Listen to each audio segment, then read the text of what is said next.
Hey guys, welcome back. Today we're going to be discussing the recent live stream from Pantheon Rise of the Fallen by Visionary Realms. The stream started off with a brief introduction of the various team members along with some special guests who were invited to participate. We're taking a look at Black Dagger Keep along with a new faction and some dungeon fighting with level 10 player characters. The team is going to reveal more of the game's design, graphics, and gameplay.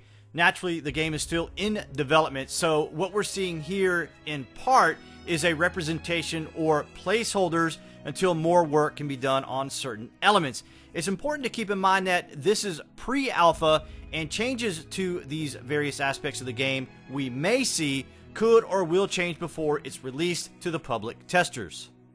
With this shot, we can get a little bit of an idea as to the level of detail and general graphics, which looks pretty amazing for a pre-alpha, and it was mentioned the particular PC was set to the highest graphics for this stream.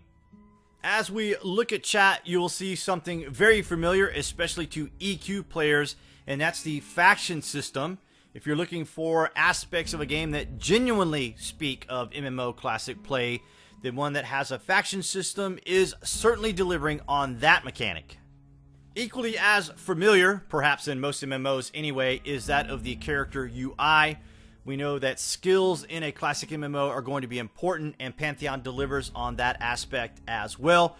One of my close friends influenced me a great deal when it comes to skilling up to a point where I could just practice with my character once I leveled to ensure that all skills were up. It may be a little micromanagey, but once I was hooked, I just had to ensure my skills were always maxed. A plethora of things were outlined to us during the stream, either by the team in-game or by Kelson in chat, to include a question I had on tab targeting, which Kelson answered would be part of the mechanics. Classic MMOers do enjoy their tab targeting, which is something newer games are moving away from. Player housing was mentioned, so we can look forward to hearing more about that at some point. UI mod capability will be available, but without macro capability or any key input system functionality. I'm sure we'll learn more about that as the game develops. Navigating the world is always an important aspect to the game and to players, so we all love the convenience of getting around. However, we're going to see travel limited at first until areas are discovered. We may see some form of teleporting. As a druid player, this is important to me. I'm certainly going to be keeping my eye on that. A caravan system was mentioned, which should be familiar to Vanguard players. PvP was brought up, so let's take a listen to how this was addressed. So we've got some questions about when PvP is going to come about. Well, I'll let you guys answer that. Yeah, that's something, you know, we're primarily PvE. We will have PvP servers, but that's something that we'll be getting in and tuning in alpha and beta. It's very important to us. We know there's a lot of PvP fans out there, but it's not time for us to focus on that. We've got to get the PvE dialed in. For anyone who's played in any kind of PvP, PK, first-person shooter environment, we know that balance is always that elusive element that we like to see work in our favor. But sometimes we have a tendency to perceive that if another class has something uniquely advantageous, we want that nerfed and our capabilities enhanced. It's a perpetual argument because skilled players are simply going to be perceived as having an advantage, and making changes to offset that perception can affect gameplay, and the skilled player is simply going to adapt to it anyway. A question was brought up about the health bar. Let's hear the team address that. Red, so can you kind of explain what's happening there? It's just damage. The green is the, if you see a green bar, that means it's a full health bar, and as the NPC is taking damage, the red color indicates how much life has been lost. And yeah, so as like that... more of a tactile feedback on it. That's right. Yep. As you lose life, that instead of just being an empty bar, it's filled with red to make it a little bit more noticeable. And slowly sort of chips away. It'll trickle, or almost like a loading bar. Mm-hmm. Same thing happens on your mana when you're casting, and Well, it's key on the mana, right, is that you'll see how much mana you're trying to use, but if you're interrupted, then you may not end up using all that mana. yes. And with health, I sort of use it as a means to help see the chunks of damage that people are doing as well. Right. You can sort of visualize the block. It's pretty nice. Yeah, it shows you kind of a chunk. Yeah, it's mainly for endurance and mana, I think. Let's do this. John, if you want to target that mercenary. Which one? The one on the left? Yeah. Yeah, that mercenary over there. This is my favorite viewpoint up here. Actually, target the one on the right. That might be easier to see. I'm going to cast a nuke, and you'll see... yeah. You'll see this at work. As soon as the nuke lands, you'll see the amount of damage. You'll see the amount of damage that I do show up in red color on this mercenary.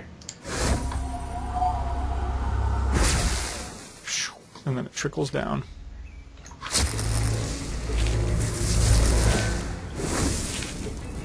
And that's just more of a refinement to the way the mechanic works. So it fills with red, and then once the damage has been done over a certain period of time, if there's a break in damage, then that red bar will deplete down to the green and reveal an empty health bar. So this is just a way of kind of tracking the life of NPCs and PCs as it depletes. Gotcha.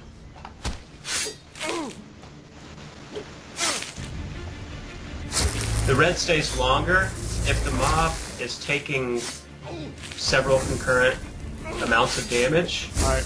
And the red will stay a little bit longer as that damage is calculated. But then as soon as there's a break in damage, it will compensate. So it's helpful because if mobs are taking a lot of damage at once, then it's easier to keep track of how much damage is being done if it's not always updating. Yeah, that's pretty neat. As far as alpha access, it would appear it's planned for sometime later in 2016, but no firm date has been set. The stream would not have been complete without the ubiquitous loading please wait message. A game's death penalty is always going to be on the minds of players. Here is how the team outlined it. What we have said is that it's going to be somewhere in severity, somewhere in between what you saw in Vanguard at one extreme, and then Vanilla EverQuest at the other extreme. It may even vary based on the shard that you're playing on. So it's something that we're going to mess with in beta, dial in, see what our player base, what our audience is looking for, get that severity down. This is a challenging, hardcore game, but if you make death not a big deal, then people don't respect the environment. They just run through and don't care. So we don't want that extreme. But at the same time, if it's too severe, then people don't want to explore and are timid and hold back, and we don't want that either. So we'll dial it in alpha and beta. Here we get our first look at the perception system. Your character will receive an audio cue followed by a message. The perception system is a unique mechanic in Pantheon. It's a feature for both questing and content-related storyline. The team reaches this locked door and then concludes that perhaps the pillar with the perceived message may hold some information that's vital to continuing their journey. Yeah, let's kick that pillar until a key comes out. Yeah. Or Brad. Tell us what's happening, John. I'm finding something shiny in the rubble. Thinking I might need to click around a little bit. Okay. So there's a key. And it looks like I found a key. Aha.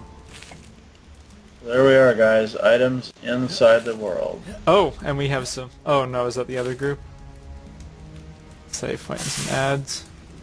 Oh, nice. Alright. Okay, so what was the progression of messages? We got, this pillar looks ancient when we first came in, and then as you kind of explored around the pillar a little bit, you saw a pile of rubble. I'm going to hold my torch up here. Very reliable, very rock. useful torch. Yeah. So you'll be able to see things. Well, another idea that we're probably going to implement is when you hover over a perception item like this, an interactable item, the cursor may change to a magnifying glass or a hand, something to kind of guide you along in this. But there's a rock here in between the pillar, and when I got close to the rock, I got a message that says, it looks like there's something shiny in the rubble, and then when I click on the rock, a key falls on the ground. And that wraps up this Pantheon test stream segment.